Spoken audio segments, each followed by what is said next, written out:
Morning class, this is part 2 of this free cherry painting video.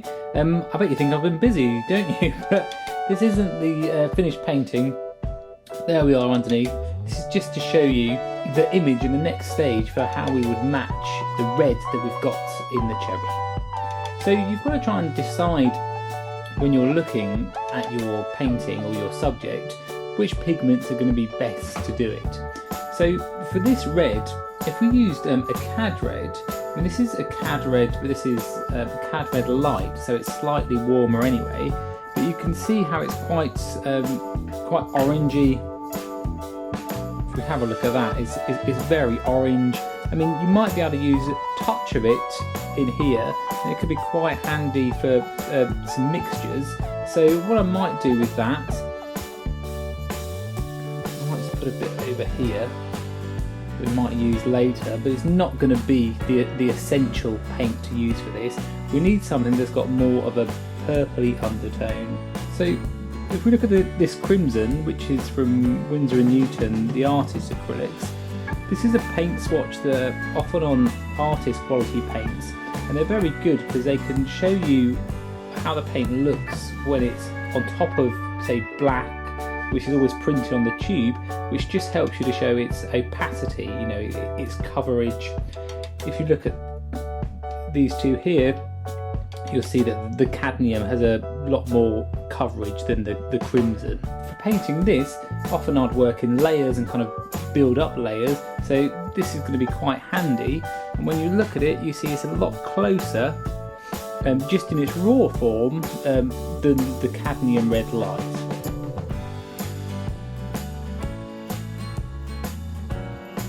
To match this colour on here, what I often look at is what's called the local colour, and that is what locally that whole area is. So if you squint your eye to the picture, you kind of get a general feeling of the tone of that whole area.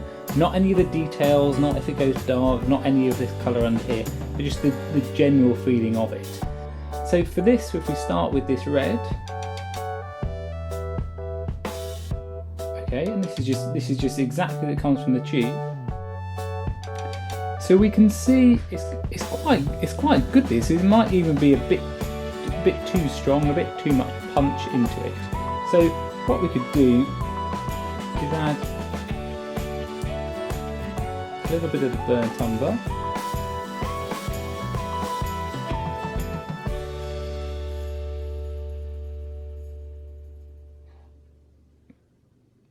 That's got that nice deep colour. I mean, that's going to be great for here in this shadow area.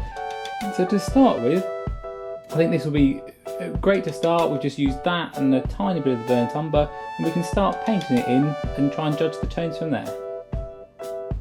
So this is just called a glaze, where you have a thin layer of paint that goes over another.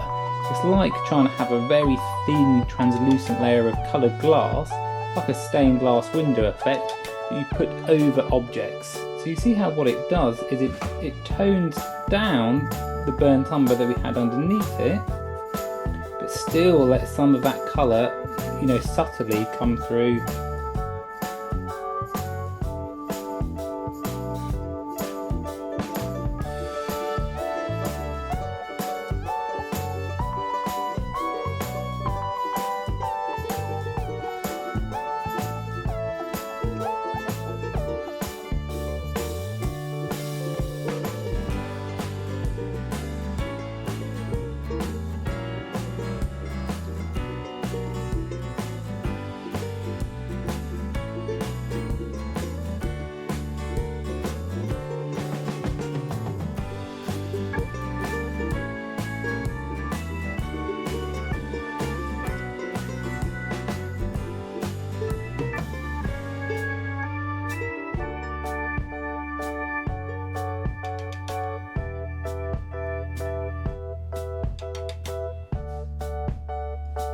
So you see how when I'm working this, I'm kind of working around it as, you know, as a round, you know, I'm kind of as if the light's hitting this middle, and that's where all the attention is going to be. So I'm just trying to build a form, you know, it's essentially just a sphere that you're just trying to model.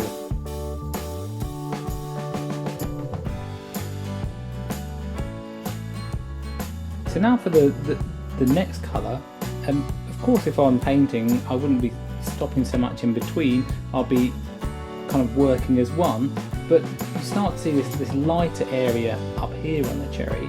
So what we can do is leave some of this as our base colour,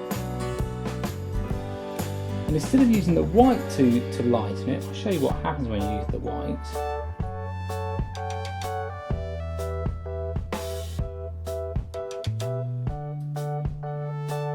You see how the white always brings out the pinky hues. Have a look at this again. See how that's gone way off? Yeah, when you have white on something, especially in pinks, it always goes towards blues or or purples. So this isn't going to work for this mass area of here. So the only other option you've got to lighten it, if you haven't got white, is you've got to have another pigment that is lighter. So your option is either to use this red that we've got here, which goes towards yellow, it's a warmer red, or if you didn't have any of that red, you'd use cadmium yellow light, which is a warm yellow, which will help to warm this up. But because we've got a bit of this red here, I'm just going to show you the difference between what happens when we have mix a bit more. That mix with just crimson and a bit of burnt umber.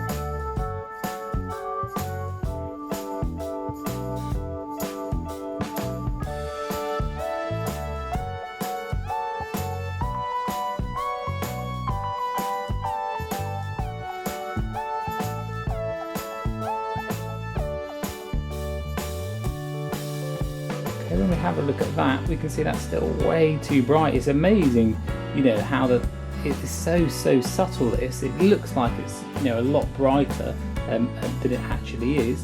This still is great for those highlights. So what we can do, let's keep some of this down here.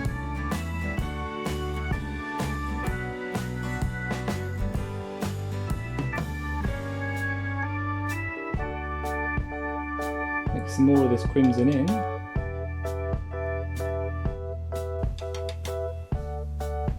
I start to see how this is getting a closer tone to what we're after.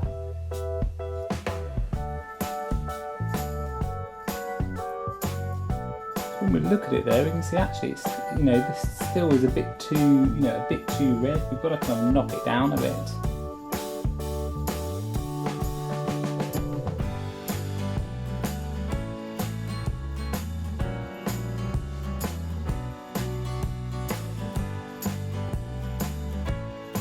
Okay, and that looks great. So bearing in mind that acrylics are always going to dry darker than they first appear, because of this we might add a tiny touch of white, just a little speck up on the end.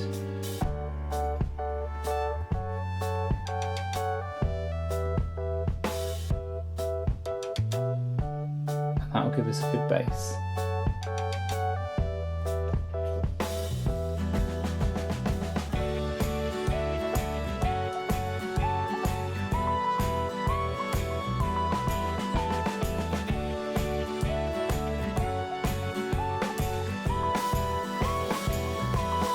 Once we've got a nice base with this red, we can start to add some more details and bring the cherry to more of a finish in the next lesson.